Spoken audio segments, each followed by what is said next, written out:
hodlers, we're here filming from Las Vegas. You know when the market is in decline? Just ask your boy Trump. Or ask the man in Portugal that literally fell into a hole this week. In this situation, you can either blue pill it, deny everything. Oh, it isn't truth. Truth isn't truth. Or you can take the red pill, accept the bearish market, and talk to Fundstrat's Tom Lee or Forbes' Naeem Aslan. You don't have their number? Don't worry, guys, we have it. So what's up with the market? Panic. That describes everything. If you're a believer, you will still hold, or most importantly, you will take this opportunity to buy more. I mean, I think the crypto market's still kind of suffering from like a lingering bear market, and it's a consequence of a few things. One was just the massive speculation that started last year. The banking systems, particularly in the U.S., cutting off access to credit card usage to buy crypto. The SEC really started to raise questions about the regulatory and legal framework for a lot of alternative tokens. The dollar's been strong. So I think those factors have actually all contributed to, the misery that we've seen in the bear market. But wait, there's some good news. Bitcoin now looks like the selling intensity has exhausted itself, and I think there's finally some buying. So it's kind of a mistake to be bearish now. Ladies and gentlemen, here is your weekly HODLers Digest. Mixed signals from the SEC. The SEC has again denied 9 proposals for a Bitcoin ETF. 2 filed by ProShares, 1 from Granite Shares, and 5 from Direxion. This result was predicted by many. But then, somewhat unexpectedly, the SEC released a letter saying they were reviewing all 9 applicants. Despite expressing concern the previous day about fraud and manipulation of Bitcoin markets, as they did with the Winklevi application, on the ProShares application, they wrote that a National Securities Exchange's rules be designed to prevent fraudulent and manipulative acts and practices.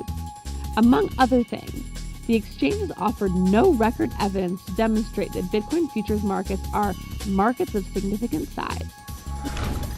The SEC made it clear that rejection does not depend on whether they think Bitcoin or blockchain technology has value as an innovation or investment. The review did not specify a deadline, nor did it say what it would entail.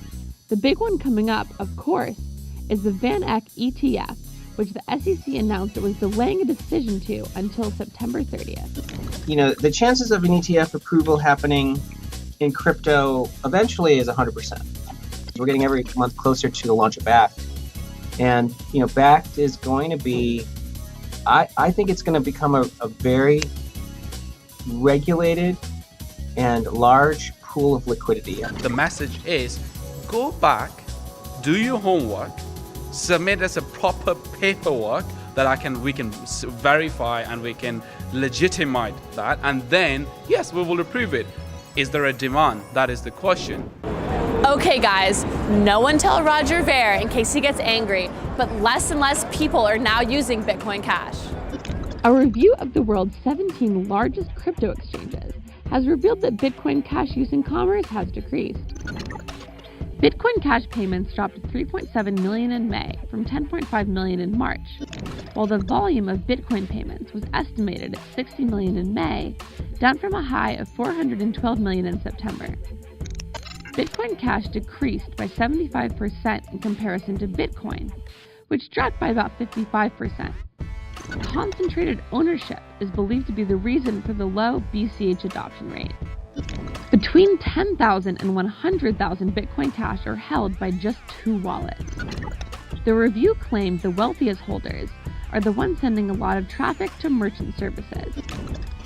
The concentration of wealth among a few investors is a worrying sign and a familiar story in the traditional banking world.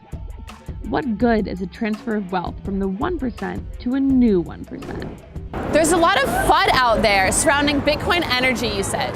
Well, FUDmeisters, get ready to fear yourselves, feel uncertain, and doubt Bitcoin energy usage.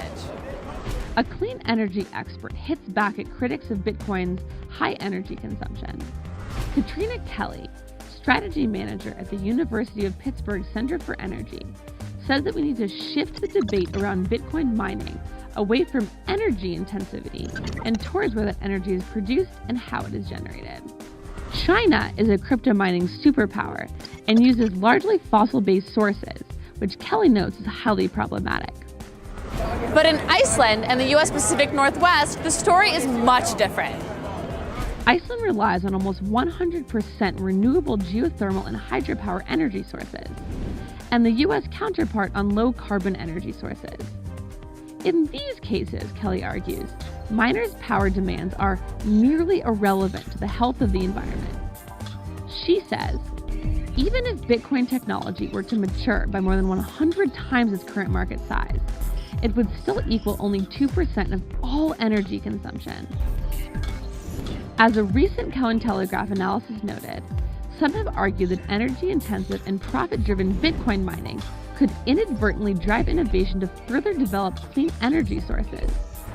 Mark Bevlin from Google told Cointelegraph earlier this year, because miners are so sensitive to electricity prices, they are often a driver pushing utilities to further develop renewables, which are now the cheapest source of energy.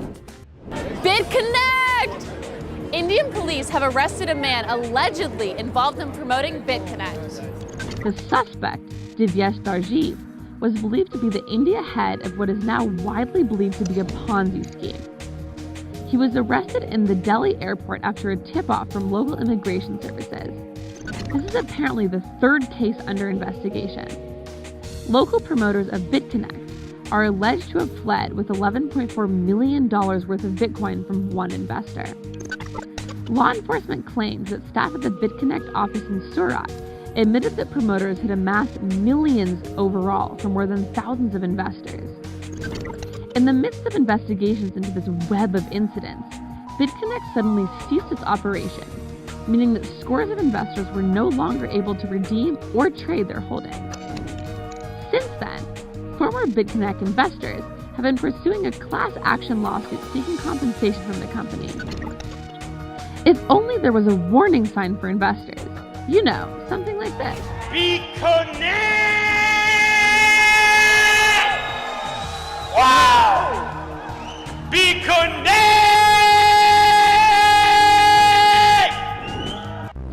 Chinese police have arrested 3 highly experienced hackers suspected of stealing up to $87.3 million worth of yuan in crypto.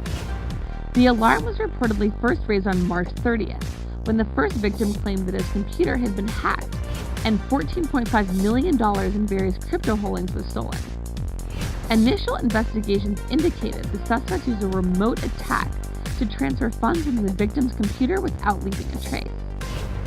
Authorities received assistance from several local internet providers, allowing them to identify all 3 suspects within 5 months. The 3 suspects have been charged with coordinating a wider series of remote attacks, totaling about $87.3 million. The investigation is still ongoing. We leave you with some final thoughts from Tom on mass adoption.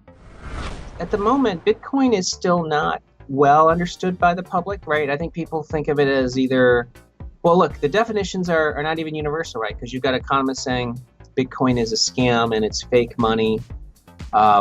And then you have a lot of folks who believe crypto and digital assets represent not only an innovation in a digital economy, but also, basically the definition of future money. So I think until there's some consensus and agreement on what that means, the public is going to rely a lot more on price to tell them how to feel about crypto.